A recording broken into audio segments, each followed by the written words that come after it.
اعوذ بالله من الشیطان الرجیم بسم الله الرحمن الرحیم. زیم ستاسو ورور ستاسو ملګری د دې پروګرام قربا نواز خان سوکنی خیل. مونږه چې کوم نوې پروګرام شروع کړی ستاسو مسائل چمکنی ټي وي د اهلیانی بودنی په درخواست باندې بودنی ته راغلی دی او دلته ګوري مونږ سره د بودنی علاقې سپینګری مشران هم ولاړ دي. دا غي مسائل باندې به مونږ خبرې اترې کوو. ګورو چې په بودنی په یونین کونسل بودنی کې څه مسائل دي دا به مونږ د دوی نه خپل واورو. علیکم جی. وعلیکم السلام. تاسو نوم جی؟ محمد اقبال جی. تاسو د بودنی اوسیدونکي او جی. خځې تاسو مونږ خدای علاقو کتل تاسو ته په دې بودنی کې څه مسائل دي؟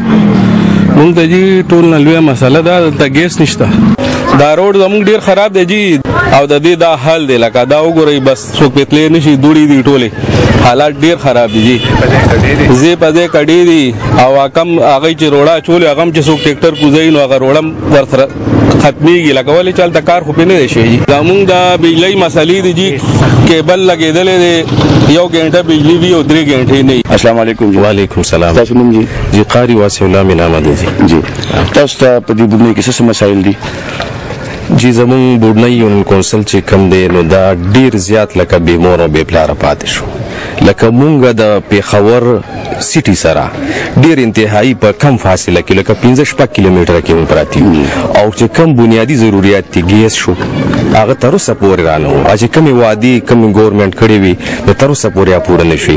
دغه روډ چې کم کرنټ اوس په دې باندې مونږ ولاړیو دا وګورئ د دې حالت وګورئ د حالت زار ته وګورئ کډي او کړپی ورځي کې موړي وګورئ او دا روډ عمده قصي اوس د پروت ته تاسو دې لپاره مونږ وایو چې چارواکو ته د اواز زموږ ورسي او دا اواز مونږه مخکې رسول غواړو. ستاسو به وساته ته مونږ تاسو ډیر شکرګزار یو چې تاسو راوي زموږ د غریبو خلکو د اواز ورسوي دي عوام دغه ته چارواکو ته ورسي د اواز. مونږ دا صرف دا نه وایو چې دا روډ بلکې زموږ د بجلی دونه غټه مسله ده کیبل جی راته لګولې دا ډیجیټل د غیرات لګولې دي او په تاسو یقین په الله کوي چې بجلی د سره شته نه بالکل بجلی نشته. دومره خراب صورتحال دی دا دی ام پی ای د پاره او دی مینګانو د پاره سوال یې نشان دی چې بودنی یونین کونسل دومره نږدې د پېښور سیټي سره په 15 کیلومتره کې پروت دی او دومره لکه نږدې لکه دا په کیپټل او دا کې راځي او تر اوسه پورې دلته ګیس نشته بجلی زمونږ دومره غټه مسله ده. السلام علیکم جی. وعلیکم السلام. تاسو نوم جی؟ زمانو هدایت الله جی. تاسو د بودنی اوسیدونکي؟ بالکل.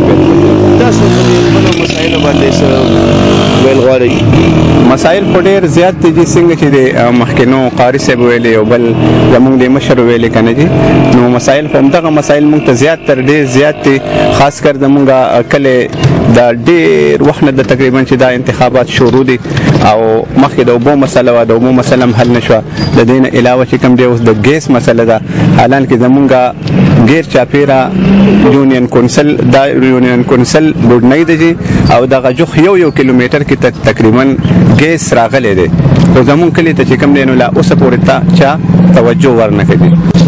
د دین علاوه چې کم روډ باندې مونږ ولاړو کنه جی د نیر د لزاکو روډ دی د بودنی چې کم دی نو مین سکلی کې روډ دی او دا رنگ روډ ته وته دی جی او بیا دا چې کم دی نو دارو جبا او اکبرپور ته وته دی جی دغه روډ چې کم دی جی د ډیر زیاتې کډې دی او دغه شانت ډیر خراب دی د دې د جوړولو چې کوم نه اوسه پورې لاچا بندوبست نه کړي. السلام علیکم. وعلیکم السلام. تاسو نوم جی؟ ما محمد نذیر نوم دی جی. تاسو د دې بودنی اوسیدونکي؟ تاسو څه وایي د خپل کلی باره کې؟ ډیر جی زموږ کلی خو ډیر پسمانده دی جی زموږ د کلی باندې اړو دی زموږ د ام ان ای ګانو ام پی ای ګانو اړو ترکای کار پکې کړی نه دی جی او بزنګ اړو نه دی محکوس کړی نو اوس شوی دی ورکه جی یو کارم پکې نه دی شوی جی لارې کوسی دي ډندونه ولاړ دي جی انتهایی ډیر بوره حالات ته زنګ د کلی جی ګیس نشته سر او سوزل داشن وای چې یاره منظور شو هغه شانو شو دغه شانو شو خو اس قسم لا ترقی کارونه ورکې نشي جی د بجلی هم ډیر بد حال دی جی او دا ورجی دا مین روډ دی دا داسې د لزاکو ته وته سر جی بیا داسې تارو اکبرپوره لکه دا ګوره که جی ټي روډ بند شي کنه سر جی نو دا ټریفک د پر بیا کولاوي دی شي خو حالان کې صدقه پینې دی شي اس پیشرفت پکې نه دی شي جی او جی ګرانو کتونکو لکه څنګه چې تاسو د دې بودنی د معززینو خلکو خبرې واورېدې مونږه امید کوو چې حکومتي چارواک به په دې باندې خامخا څه اکشن واخلي ځکه چې دلته بودنی کې ډیر زیات مسایل دي. دا کیمرمین وجاهت سبحان، ډایرکټر نعمت سبحان او قربا نواز خان سوکنی خیل تاسو نه اجازه غواړي. د الله په امان، خاد آباد او خوشاله اوسئ.